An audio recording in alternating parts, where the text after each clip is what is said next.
call the February 19th Commission meeting to order. Please rise for the Pledge of Allegiance.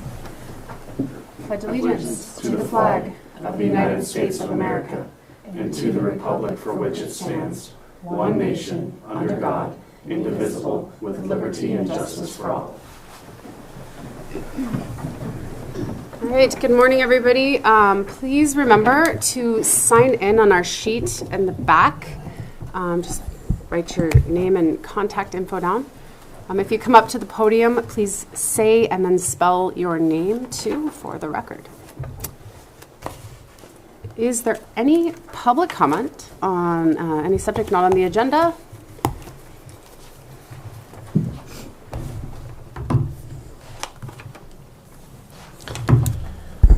Good morning, Commissioners. TJ Gravely, Public Works Director, GRAV, ELEY. Just a couple of cleanup deals for you guys.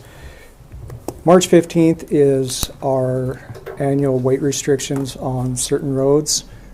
So I thought I would just make mention of it for you guys. I will bring this before you guys. Probably, I'll keep reminding you guys till about 2 weeks before, so we're a month out right now, basically. With the way the weather is right now, we're starting to get frost heaves, so it's going to be a doozy of a year, I'm sure. And we'll just make sure to have the public notified. We'll put an ad in the paper or in the legals that this is going to happen with our weight restrictions that we do annually as of last year. That being said, I'm going to give you guys a little quick update on what's going on with snow plowing. I don't know if you guys have received a lot of phone calls or not, but I'll tell you right now I have. Know that we're not forgetting about you. Please be patient. The whole county was demolished with either wind or a lot of snow or a combination of both. Right now I do have graders on the backside of the lake and in Winston. They plowed Winston yesterday and it blew back in about an hour afterwards. I feel bad for these people, but if you live in Montana, you kind of have to be prepared on some of this stuff. Don't call us and ask us to plow you out or to pull you out if you get stuck. For liability issues, we will not do that. So please don't call. We are not a towing service. And we will get to you absolutely as soon as we can. The guys are working. The only day they didn't work was Monday, which was a holiday. And yeah, we could have been working. But they have been working nonstop, early morning, late night, kind of burning up the fuel budget and the overtime budget pretty quick. So with that being said, just know that they're coming, and hopefully they'll get to you by the end of the day. TJ, I have a question for you. I have a comment. If people have the ability to plow their own road or way out and they are not a priority plowing road, what would you say to that if they said, hey, can we just plow ourselves out or can we make a trail and plow the road? Do you want me to tell you my opinion, or do you want me to tell you what your lawyers are going to, your attorneys are going to tell you? You're not licensed or bonded to be on our roads. I understand that people need to get out. Mm-hmm. If you do this, I can't say no.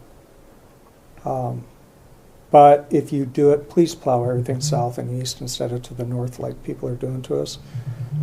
I understand people have to get out, but what these guys will tell you is they're not licensed or bonded to work on our county roads. Fair. Okay, thank you. All right, is there any other public comment for items not on the agenda? I have one. Oh, yeah. Just that we have our MACO legislative training next week, so we will have no commission meeting next week. Okay. Thank you, sir. But we will have one March 5th. Yes. Yeah. Okay. Perfect. All right. First up on the agenda, discussion decision. Sean, I'm going to butcher your last name. I'm sorry. Daffner. Did I say that right? Northwestern Energy overhead electric power line easement at 701 North Cedar Street, shop and impound yard.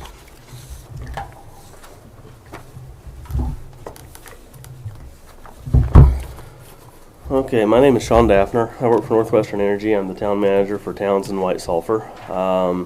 And I'm here today in regards to a request for an easement from the county for rerouting some of our overhead facilities. I believe that you guys have been provided some documents regarding a map to show kind of our plan for a reroute. And I have it up here on the screen as well. So basically right now, our existing circuit on the map that's on the TV is in the bright blue, and that's where it stops. The red at the bottom of this screen is the proposed new route.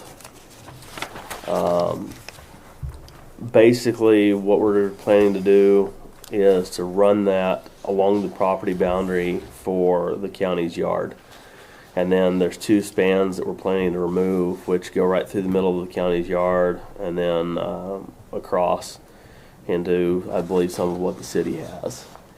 And part of that's to clean it up for the county's sake, so that if the county wants to build something in the future, or if they have equipment going through there that they're concerned about being too high, catching the lines, etc. The main stem for this is we've had enough growth on that circuit that we need a reconductor, so put in bigger wire to handle the load or the new consumers. I had one of our estimators pull some data for me just so you guys have an idea. So since 2020, just on that feeder alone, we've added I think 240, 250 new services. In the area that I cover in Broadwater County alone, I think it's about 350 services total from Toston, Townsend, Raidersburg, Winston. So about 75% of the load has been on that circuit alone. The majority of it has been from town north, and that's where this stems from, doing the reroute. So it would benefit us from the standpoint of increasing the capacity on that feeder, reliability for our customers, as well as moving the line out of the middle of the county's property would help for any future plans for the county. Okay. We also have looked at getting power for the canister site as well as the city's new impound yard. So on the map that you can see here, the red, like I said, where it comes up from the south, is what they had proposed for the new to be able to feed the county's existing service.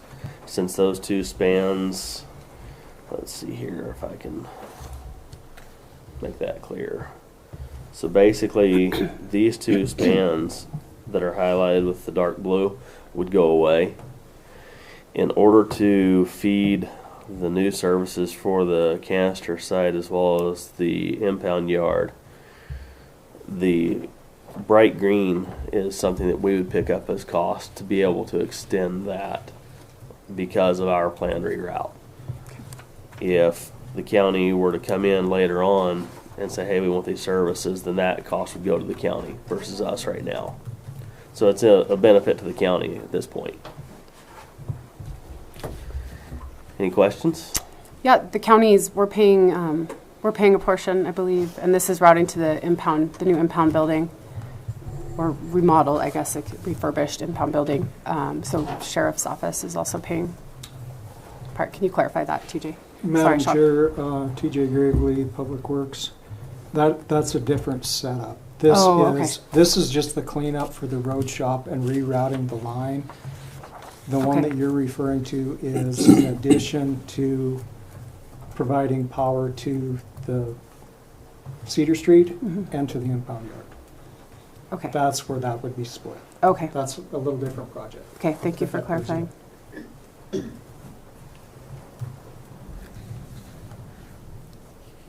Okay. I didn't have any questions. Did you I guys? didn't. Madam Chair, I just want to confirm that TJ, you're good with all this. Thank you. Thank you.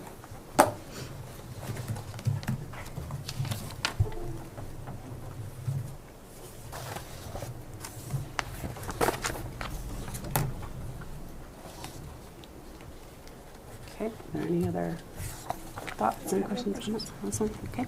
No. Is there a motion?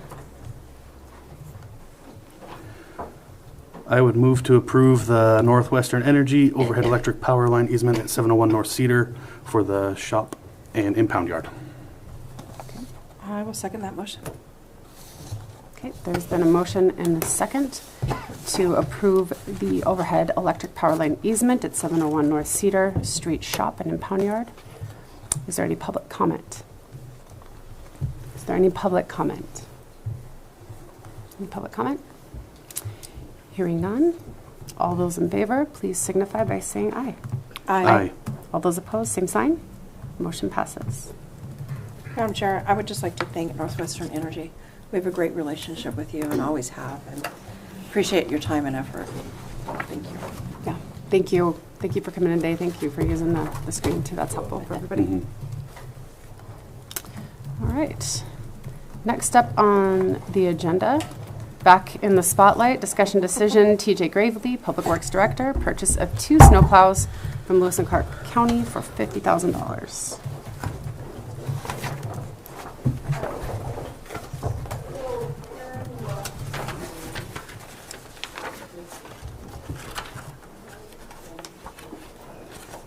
Yeah.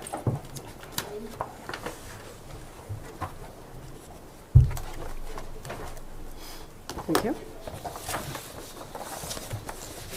Good morning again, TJ Gravely, Public Works Director. The paper that I just give Lindsay is a comp to not a brand new snowplow, but to one that's 3 years old. So we had the opportunity through the interlocal agreement. This is one of the benefits that we are going to reap through the whole county. Lewis and Clark County is getting rid of 2 snowplows with Sanders. One's a 1996, the other one's a 1999. The one we currently have has been there since I've been there, and before it is a 1985 top kick that was on Mac Pass years ago that has outlived its useful life with us. The difference between the 2 that I'm asking permission to buy is the snowplows that are possibly coming from Lewis and Clark County with your guys' blessing are frame mounted, which we can actually put on the county roads and the gravel. The one we currently have, we cannot without tearing it up. It's an axle mount, so we don't have any clearance and we'll just tear it up. The opportunity arose clear back in, it was about 3 years ago that this started. We thought we were going to be able to get these in October when it originally come back up to us asking if we were interested. Previous commissioner spoke for 2 of them without really going through the proper channels since we've been trying to do this. But this is an opportunity for us, as you guys saw in this last week, that we can't get through the county fast enough. It is what it is. I do believe that this will make it faster. The thing that we will do is we'll open the bus routes and mail routes. These will be the first things out in the morning, not the graders. The graders will have to come back and do cleanup work. But I do believe that this will help mitigate the phone calls that we all receive. This is on the agenda at Lewis and Clark County tomorrow at 9 o'clock. They had to wait 2 weeks to see if there was any opposition to it. If you guys decide to pass this today, we can get them as early as tomorrow, but I don't think that that's going to happen just because they're so small. That timing just stinks. Yeah, I'd like to have them 3 months Just ago. saying. Just is a bummer, but yeah. And the other trucks that you have in your packet is the comps for light trucks. And you can see in there they're quite a bit more expensive and a lot farther away, so we'd have freight getting them here.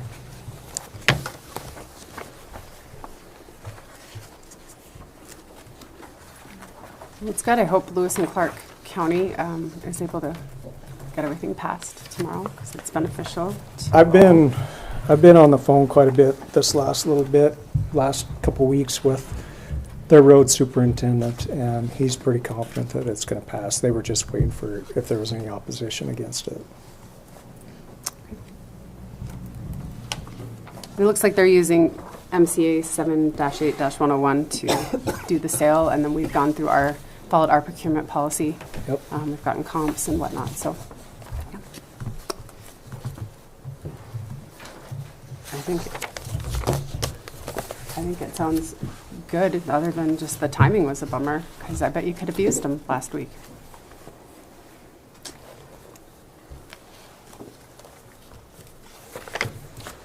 I guess I should tell you guys, or for the public, that they're $25,000 a piece, so a total of $50,000. They're going to be paid for. One of them out of road CIP, the other out of PILT, if the commission so chooses to go that direction.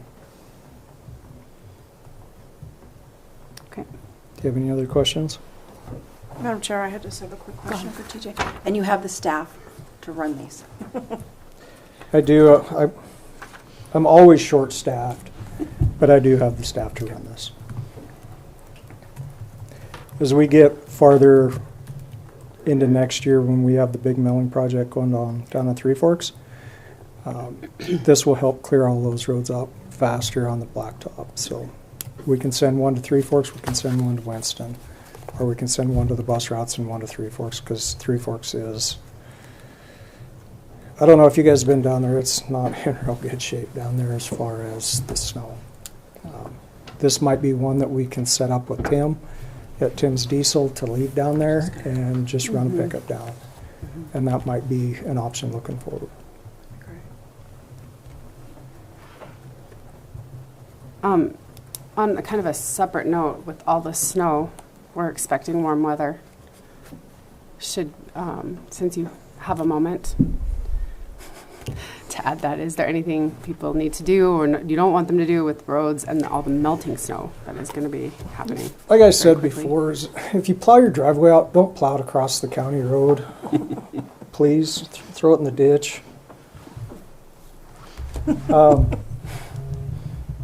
Please put it in the ditch. Do not plow it across. Plow it south and east or into the drainage. With that being said, what you're going to see in the next few days, if the Weather Channel is right for once, you might see some minor flooding coming on. I noticed the river's starting to ice jam pretty bad right now, so you're going to see Centerville get it probably first. If the rain comes with it, like they're possibly saying it could happen, Crow Creek Valley could be underwater. It hasn't happened since 2018, since we made a bunch of changes out there with culverting and raising roads up. So God willing that we're going to make it through it. It's just, it happens every 4 or 5 years. It's just something that we're prepared for. Okay. Should people call the road department if No. they see water blocking roads, No. et cetera, et cetera? No. Okay. We will get to it, trust me.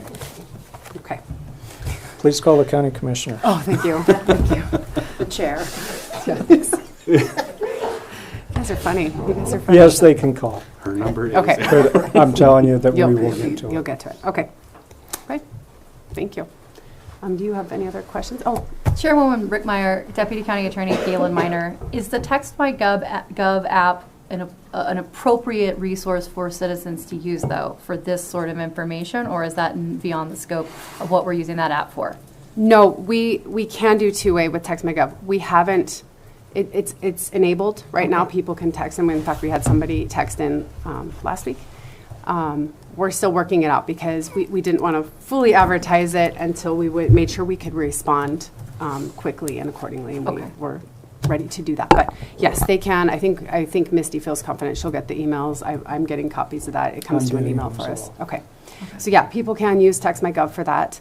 And they can just say flooding, and it'll have an automated response, and we can go back and forth. In some cases, we have the person's number, so I think the easiest thing to do is just call the person directly as soon as we see someone text in. I would prefer that. Yeah, and get the information. On another note, former Commissioner Folkford says the river is crazy with ice right now, which we just mentioned, so it's coming, And DES is aware, okay? so, If I may, Madam Chair. yes. The Text My Gov might be a great way for the county to communicate with the residents if we do have a major flooding issue, if roads are closed. True. That would be ideal. Please watch your website as well. Yes. Any closures, it'll be on there. Yep. If you're not on TextMyGov, I can't remember, I think it's BC Notify, but don't quote me, go on the website. You can text that and you'll start receiving the text messages for updates. No spam. Promise. Okay, is there anything else on the snow pass? No. Is there a motion? I would move to approve the purchase of 2 snowmobile Snowmobiles? I keep saying that every time. Snowplows from Lewis and Clark County for $50,000. 25,000 of that coming out of the road CIP and 25 out of PILT. I will second that. Okay, there has been a motion and a second to approve the purchase of 2 snowmobiles from Lewis and Clark County Every time. for $50,000, $25,000 coming from the road department and $25,000 coming from PILT. Is there any public comment? Any public comment? Any public comment? Any other comments? Okay. Hearing none, all those in favor, please signify by saying aye. Aye. All those opposed, same sign. Thank you. Motion passes. Thanks, TJ. Guys. Okay, next up on the agenda is discussion decision, Ruby Taylor, Public Health Director, contract between Rocky Mountain Development Council and Broadwater County for homemaker funding. Hello, Ruby Taylor, Public Health Director. This is actually our letter of intent to apply for funding, Oh, okay. just to clarify. We do it every year. Essentially, we're asking for the same amount we asked for last year, which is 24,000 total, or no, 29,000 total for homemaker, and that pays my homemaker wages, has a $2,000 allowance for supplies, and a $3,000 allowance for admin time, which is Diane reporting the hours to Rocky and doing all of the behind the scenes work on that front. $1,333 for respite.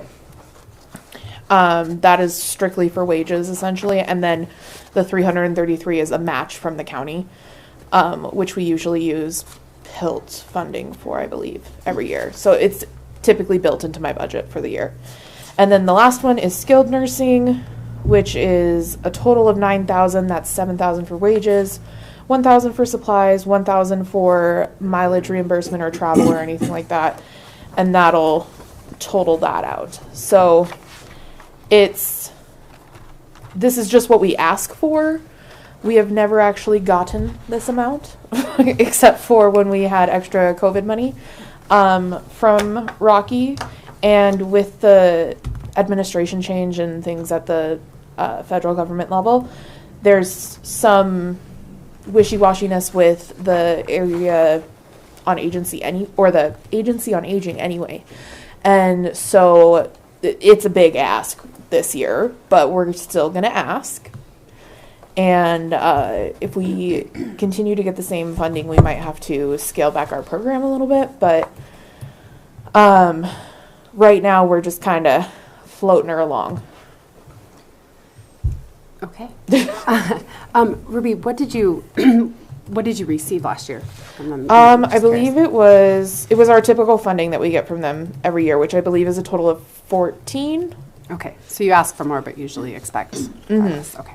Mm-hmm. And we haven't had an increase in funding from them since 2014, outside of getting additional ARPA funding.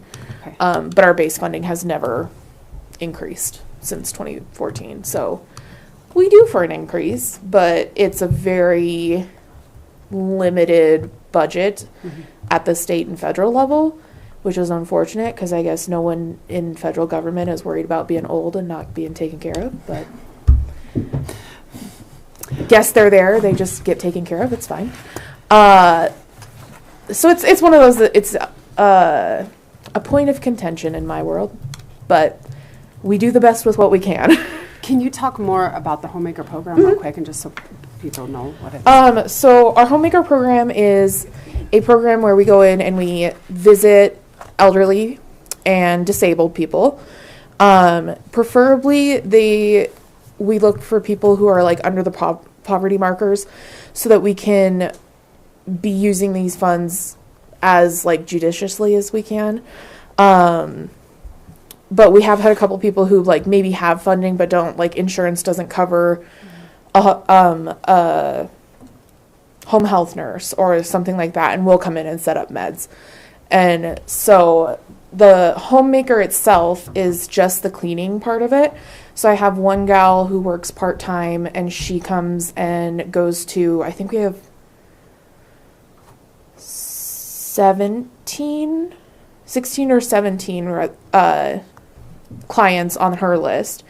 And so she goes and sees them for an hour a week and cleans, does light housework, laundry, bedding, can take them to the grocery store if they need to.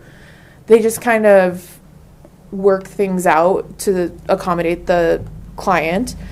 And then once a month, she also does food pantry deliveries. So she goes over to the food pantry, packs up food for some of our clients who would benefit from that, and delivers the groceries to everyone. And then when we had extra ARPA funding, we were doing trips to Helena for grocery shopping and stuff for some of our clients who can't drive and just need assistance while shopping. Like we had one gentleman who was visually impaired, and so like you'd read him the labels off the shelves and put it in his grocery cart and hope he didn't hit anyone with the motor scooter. It was a good time. And occasionally we'll take people to like doctor's appointments and stuff too. I usually try and put that under the skilled, which is more like home health nursing type of program. And we currently have 2 clients on that right now, where we go and we set up medications. One lady, we just give her an injection every week. And then the other gentleman, we go and set up his medications. And we do a lot of in-between for him in the doctor's office because he is not a native English speaker. He'll tell you he is, but he doesn't speak. I don't know what he speaks some days. And so he has a really hard time communicating with his doctor's office. And so he'll just pop into the office and have me like call the doctor. Or the other day I pulled up his MyChart and found out what he needed for labs and that sort of stuff and sent him on his way. So Sorry to cut you off. How do people how do they get into the program? a lot of people, we get referrals from primary care because we do, if it's skilled specifically, we do have to have orders to go for medication setup because it's a nursing order from the doctor. And so we go and we set up we usually get the fax, and then we call the patient, set up a time to meet, go meet them, make sure that we can adequately meet their needs, and then we set up the time slot for them essentially. And then Homemaker is also a lot of people from primary care offices or community members. Okay. And we do get a lot of people who stop by the office and just inquire about resources in town. And so we mention that we have this program, but I mean, currently our Homemaker is full. Like we couldn't fit another person. Is there a wait list? I think I've had at least like 2 or 3 inquiries. Okay. In the last month. But it's right for them to contact you Yes. directly, or you'll get it through the primary care. Yep. Okay. Okay. Is there anything else you'd like to add? I don't think so. Okay. Is there any questions on those thoughts? I just want to confirm, excuse me. Today you're just asking for approval on the application letter. Yes. Correct? Okay. Mm-hmm. Thank you.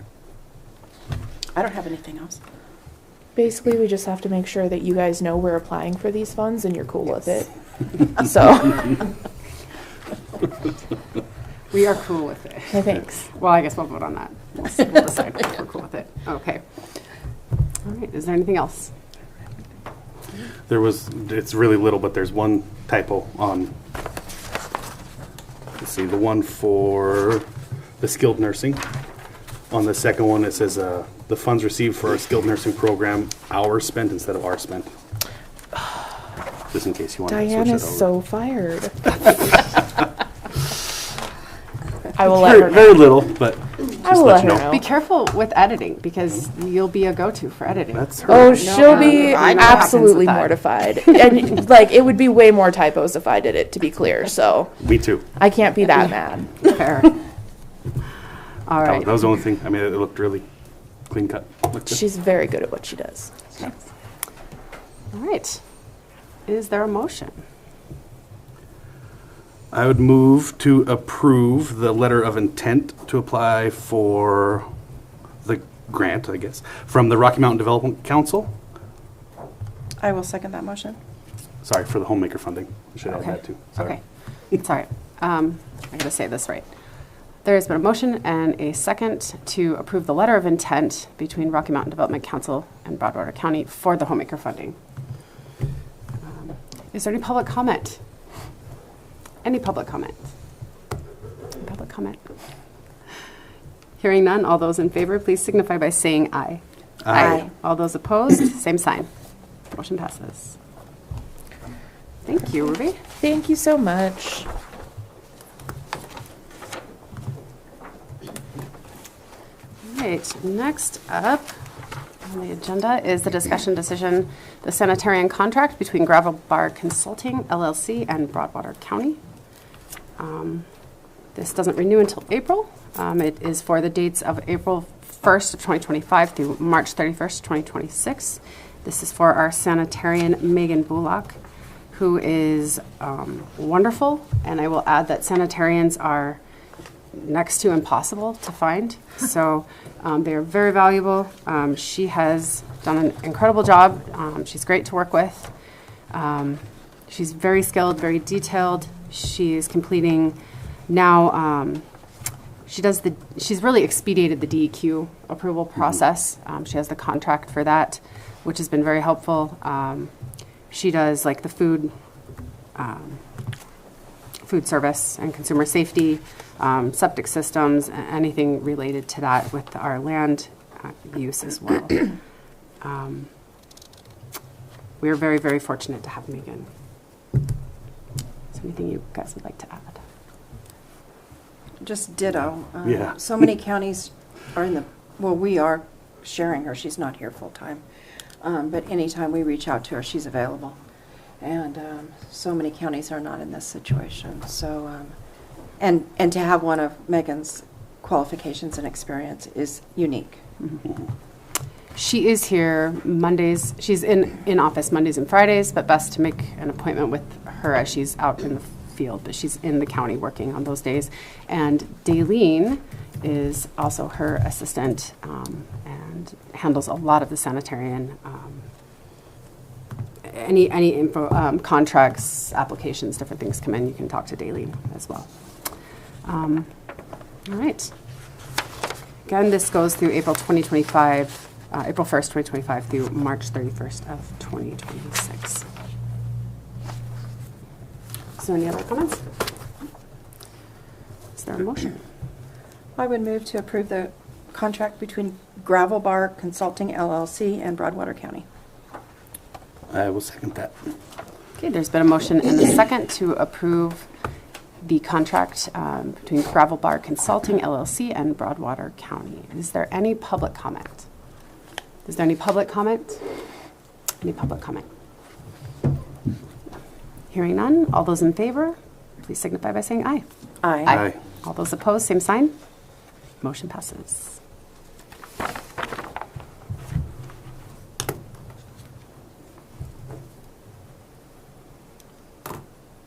All right, next up, County Attorney Kevin Bratcher. We're doing a discussion decision for the approval of an appointment of Kaylin Miner as Chief Deputy County Attorney with accompanying market wage adjustment.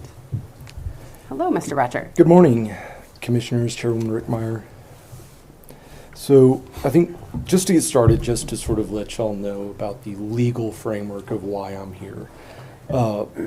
Title VII, Chapter 4, Section 2703 basically states that in counties with a taxable valuation of less than $30 million, the county attorney needs the county commissioner's approval to appoint a chief deputy. Counties with more than 30 million or more, the county attorney has the sole discretion to do that.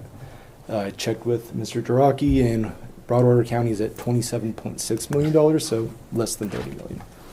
So that's the legal reason why I'm here.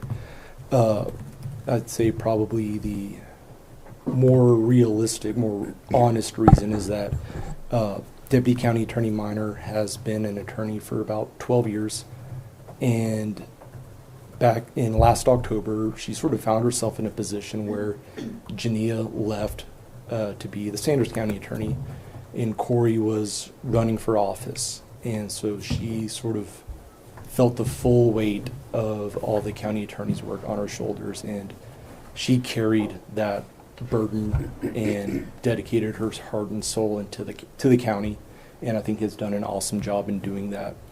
And I think she has earned this title of being Chief Deputy County Attorney. I also anticipate have an interview in April with a law school student who has applied for the open Deputy County Attorney position. And all things going well, having a new attorney coming in to be a Deputy County Attorney, it makes sense to me to structure the County Attorney's office in a hierarchy of the County Attorney, a Chief Deputy, and a Deputy. The Jefferson County Attorney's office is structured this way, and I think it makes sense sort of having that hierarchy of attorneys. And when it comes to, I think with Deputy County Attorney Minor's experience, her intelligence, her work ethic, she's earned this title. And I was looking around at sort of open state attorney positions and also other like county attorney positions. I know Corey had done a market wage sort of survey back in 2023. So those numbers that was a memo he prepared for the commissioners back in 2023. Those numbers are the current salaries for an attorney with Ms. Minor's experience is consistent with this 10% increase that I'm requesting for. And to put that in sort of to real numbers, that would bring her up to about $52 an hour. Now, if Ms. Minor were to go into private practice, whether at a law firm or open up her own office, I think it would be realistically for her to charge a client $350 or more. I'd say probably at least $350. So putting it in that context, I think $52 an hour is quite the bargain.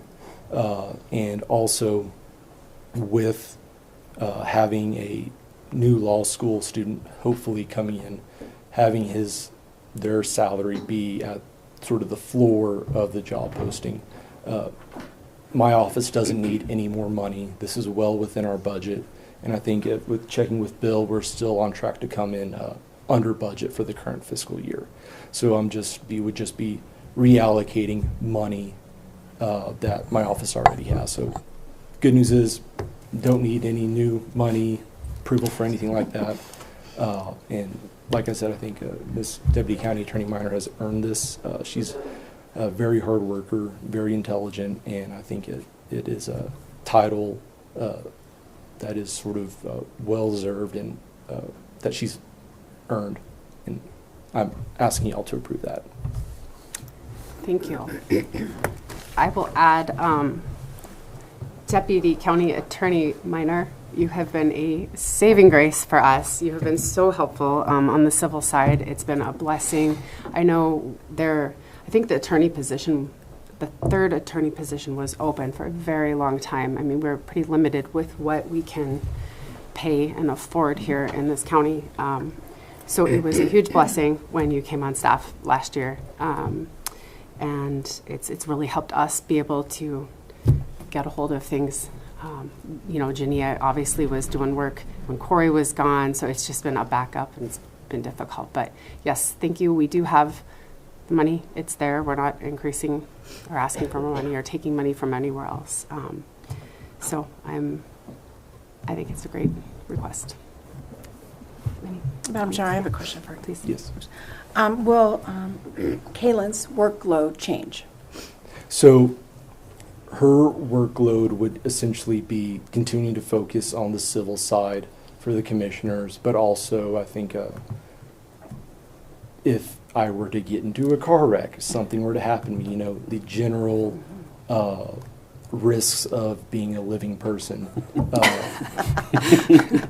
She's right there to fill in and keep up the pace in case anything bad happens. And I know, especially with how the county's growing, the work that is coming in is only going to increase. Thank you. And she really picked up. She was the past several months. She has been handling criminal and civil. Correct. So doing two jobs rolled into one. And I don't think we're getting less civil, and I know we're not getting less criminal.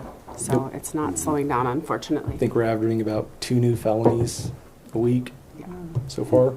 Unfortunately. And those are just people that are getting arrested in addition to like requests for warrants. So yeah, like I said, the work's only increasing. So, yeah, thank you for the request. I think it's a good request. Anyone else? Thoughts? No. Okay, is there a motion? I would move to approve the approval of the appointment of Kaylin Miner as Chief Deputy County Attorney with the accompanying market wage increase. I will second that. Okay, there's been a motion and a second to approve the appointment of Deputy County Attorney Kaylin Miner as Chief Deputy County Attorney with accompanying market wage adjustment. Is there any public comment? Any public comment? Any public comment? Yes. Yes, please. Yeah. Hi, I'm Angie Paulson, Paulsen, Broward County Clerk and Recorder, and I just want to say, Madam Chair and Commissioners, I am in support of this as well. Not that it does matter, but I am an elected official here. I do see the budget. I do work alongside the commissioners very closely, and the county attorney and the deputy county attorney, Kaylin Miner. She has been a significant help to me in my elections and clerk and recorder role. Legally, and also just want to echo what Mr. Bratcher said about all of the above. Obviously, him structuring his office the way he does is he knows best. It's beneficial to him, and they are not changing any monies, or bringing in more money. It's just reallocating it. So I just want to echo that I support this as well. Thank you. Thank you. Thank you. Is there any other public comment? All right. All those in favor, please signify by saying aye. Aye. All those opposed, same sign. Motion passes. Thank you. Congratulations. Thank you, guys.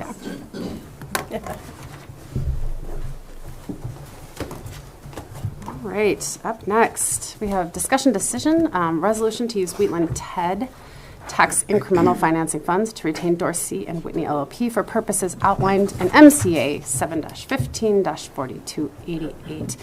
And let's see, we've got, I think the actual resolution title changed a little bit from what's on the agenda, but that's all right. It's here nor there at this time. Fortunately, we have Mr. Eric Seidensticker from MBAC here to help with this discussion. I'll go ahead and read through the resolution here. For some background, this is a resolution, and TED stands for Targeted Economic Development District. We have one of those districts in the south end of our county. The purpose of a TED is to use tax dollars for anyone that is down there and building there, putting in businesses there. Those tax dollars go back into that TED district to build the infrastructure. And there's a certain, like a time period, I believe ours is a 15-year sunset on that TED. It's been a little slow going, but we're moving forward, and we have to put some things in place. It's a very niche type of area to be in for attorneys. They do development agreements, specifically bonding agreements, different things, again, very niche, and we've got some things hopefully moving forward, and we're trying to do our due diligence on that. So I will go ahead and read this resolution, and then I will let Mr. Seidensticker give us some more information. Resolution to use Wheatland TED tax incremental financing funds in accordance with Section 7-15-4288 MCA to retain counsel for work related to determining the needs of the Wheatland TED. Whereas the Broadwater County Commissioners in 2019 created and adopted the Broadwater County Wheatland Area Zoning Regulation, Wheatland TED, and the use of tax incremental financing, also known as TIF, within the Wheatland TED. Whereas TIF revenues may only be used for infrastructure projects as allowed under 7-15-4288 MCA, and for the development of secondary value-adding industries as defined in 7-15-4279 MCA. Whereas 7-15-4288 Section 9 MCA details costs that may be paid by tax increment financing, specifically the compilation and analysis of pertinent information required to adequately determine the needs of the urban renewal area or targeted economic development district. Whereas the assessment and execution of development agreements and other contracts and instruments specifically related to the Wheatland TED requires a niche skill set to assure the securities of Broadwater County, and the TIF funds are used applicably for development of secondary value-adding industries. Whereas the legal firm of Dorsey and Whitney LLP is well reputed and experienced in legal matters related to TED districts. Now therefore be it resolved that the Broadwater County Commissioners shall use Wheatland TED TIF funding to retain the services of Dorsey and Whitney LLP for legal guidance, drafting and negotiation of one or more development agreements, and to act as bond counsel in connection with the issuance by the county of tax increment revenue bonds, if any. All right, it's a lot of stuff that people probably don't understand. So basically, in some, we are looking at retaining Dorsey and Whitney to work on these very specific documents within the TED for these development agreements.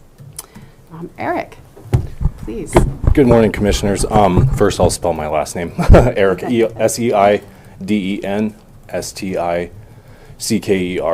Before I get going, I just wanted to give the Commission just a quick reminder. MBAC has been involved with the Targeted Economic Development District down there since 2019 when the creation got going. It seems like it's a long time ago, 6 years ago. We're continuing to be part of the weekly or bi-weekly check-ins with Bill and now Chief Deputy Kaylin. But I think last fall we started to have a little bit of conversation again, like Commissioner Rick Meyer said, about what could be, what's happening, developments down there. In a previous role, I had worked with Courtney in Jefferson County. MBAC has no contract with her right now, purely just out of a past role that I worked with her.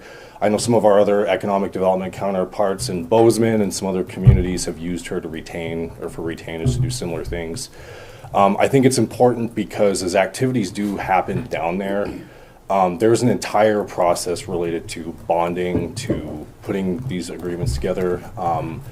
It was quite an education when I was working over the mountains in Jefferson County. But I also think that the value is that she's there to answer technical questions, especially on the accounting side. For example, if you were to do a bond, I mean, there's a whole thing that goes into that with loan loss reserve, setting it up in the chart of accounts. So I understand it comes with a cost, but I think it's also money well spent to help other departments of the county as activities happen. So I'm happy to answer any more questions. Kind of here's informational. Thank you. Thank you. And again, this is the cost of retaining their services comes out of the tax incremental financing that is dedicated to the TED. So that is money to go to be used to be put back into that district that is there already. Did you have any thoughts or comments, Debbie? Oh, sorry. No, go ahead. This will, trying to figure out, kickstart. It was already started, obviously, 6 years ago. But this resolution will definitely give it some new energy and direction. And of Courtney Ellis and Eric and everybody have done this. They know the terminology. So I'm excited to get this moving forward faster than it has been. And just to clarify, MBAC partners with the county, and then they also work with the developers to help us get people here and in, looking for those economic development opportunities. So this is, and now there's now a need for this. Yeah. Whereas there wasn't before. I think there's some things going on where there's a need to have a little more definition and some parameters defined, and again, development agreements done. Okay. Anything else? Chief Deputy County Attorney Minor, is there anything you would like to add? Chairwoman Rickmeyer, no, there's nothing I'd like to add. I reviewed that resolution. It was expertly drafted by the commission, actually, and then I reviewed it for legal sufficiency. And I do believe that, as Eric and Mr. Steidensticker, I should say, as he mentioned, that niche bond counsel and specifically the development agreement and the technical expertise is needed. I love to wear a lot of hats for the county. It's my passion. But to get into a realm of specialized legal practice without having that background the way that Ms. Ellis does would not be the best for the county. I believe we need to utilize our resources appropriately to get the best counsel for these developing high dollar, major community and public impact projects. We need to do that with all of our best tools. So that's what I'd like to see happen. Thank you. Thank you. Is there anything else? Okay. Is there a motion? I'd move to approve the resolution to use Wheatland TED tax incremental financing funds to retain Dorsey & Whitney LLP for the purpose outlined in MCA 7-15-4288. I will second that motion. All right. There has been a motion and a second to approve the resolution to use Wheatland TED tax incremental financing funds to retain Dorsey & Whitney LLP for purposes outlined in MCA 7-15-4288. Is there any public comment? Any public comment? Any public comment? Okay. Hearing none. All those in favor, please signify by saying aye. Aye. Aye. All those opposed, same sign. Motion passes. Right.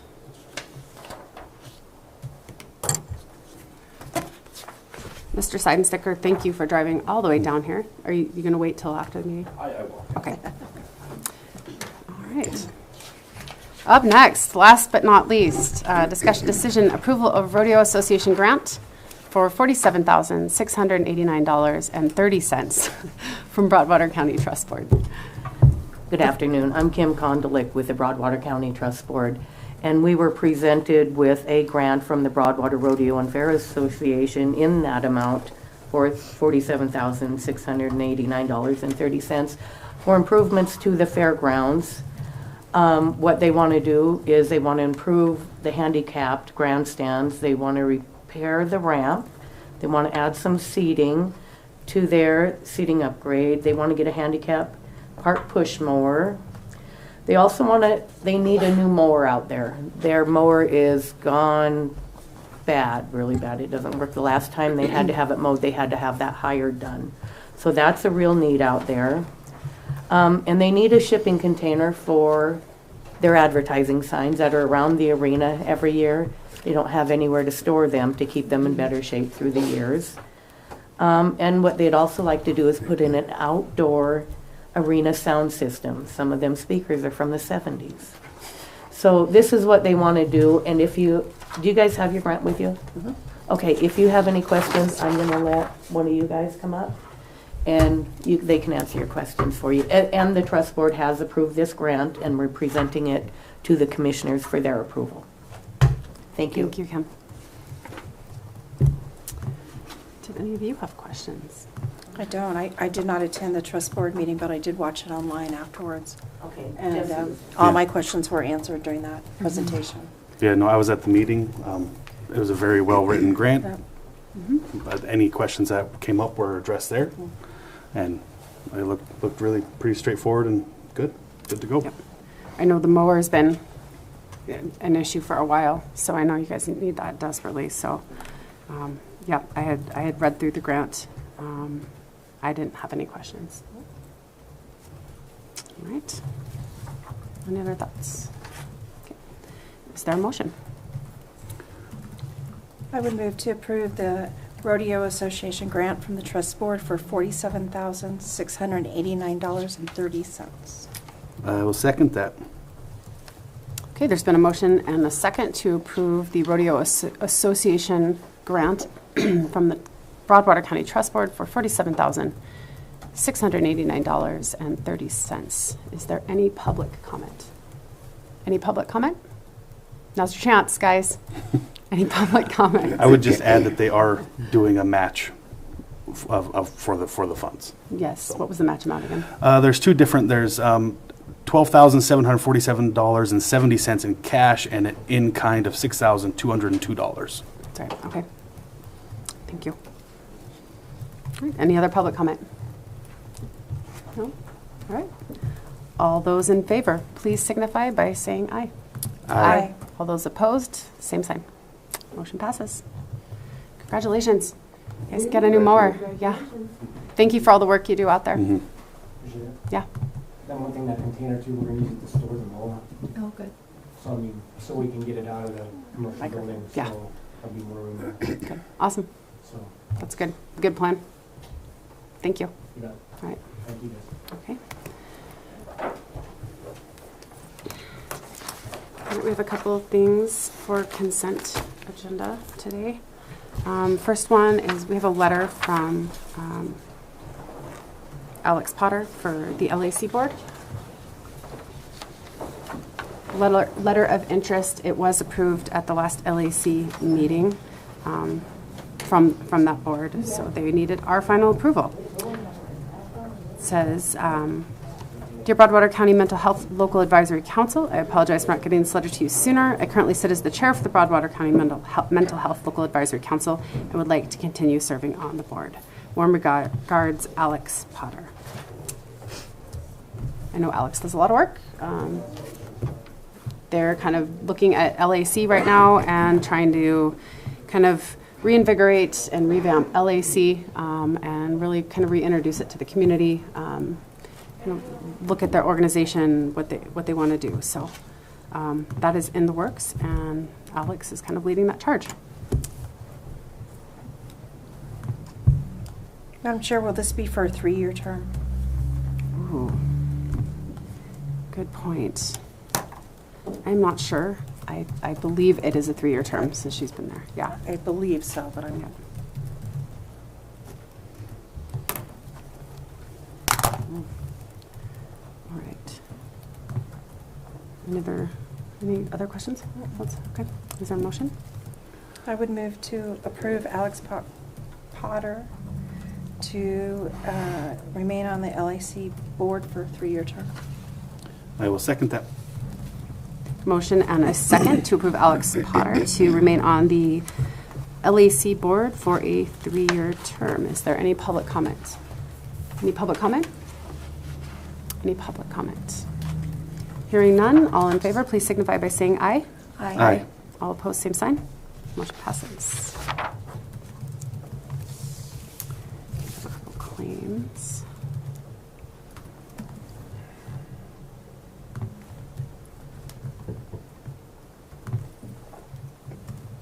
Okay, first claim.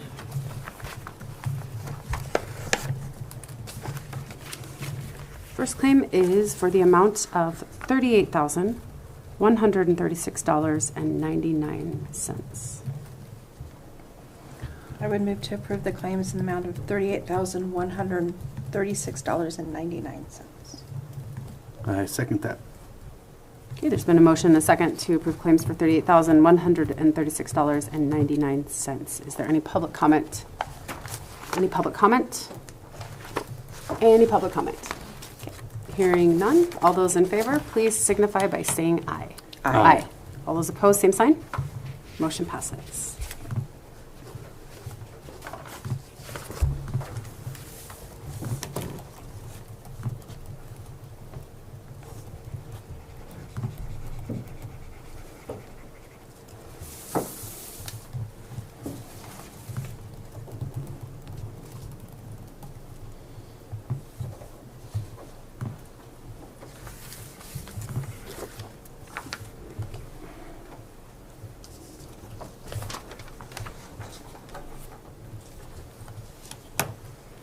Okay, next claim is for $36,689.58.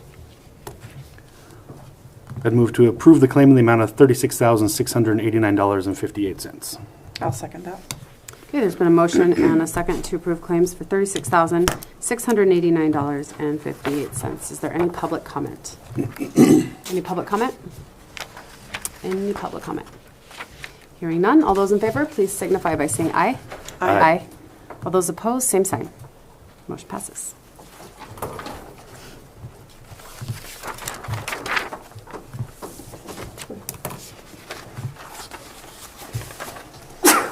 Bless you.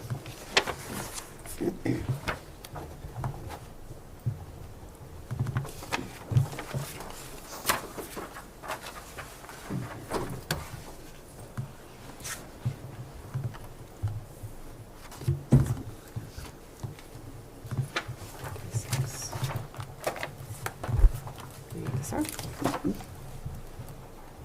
Wow.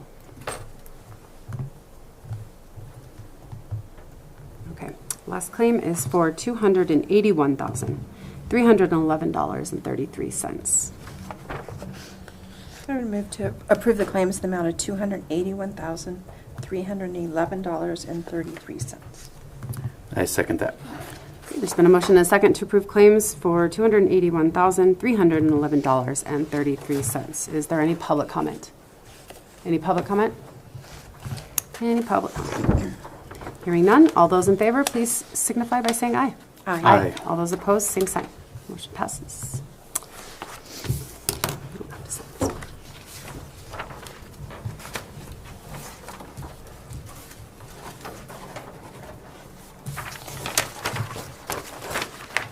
Okay, is there any other announcements before we? Nope. No, other than no commission meeting next week, we will be at Mako Legislative Conference. Yep. Okay. I will adjourn the meeting. After 11.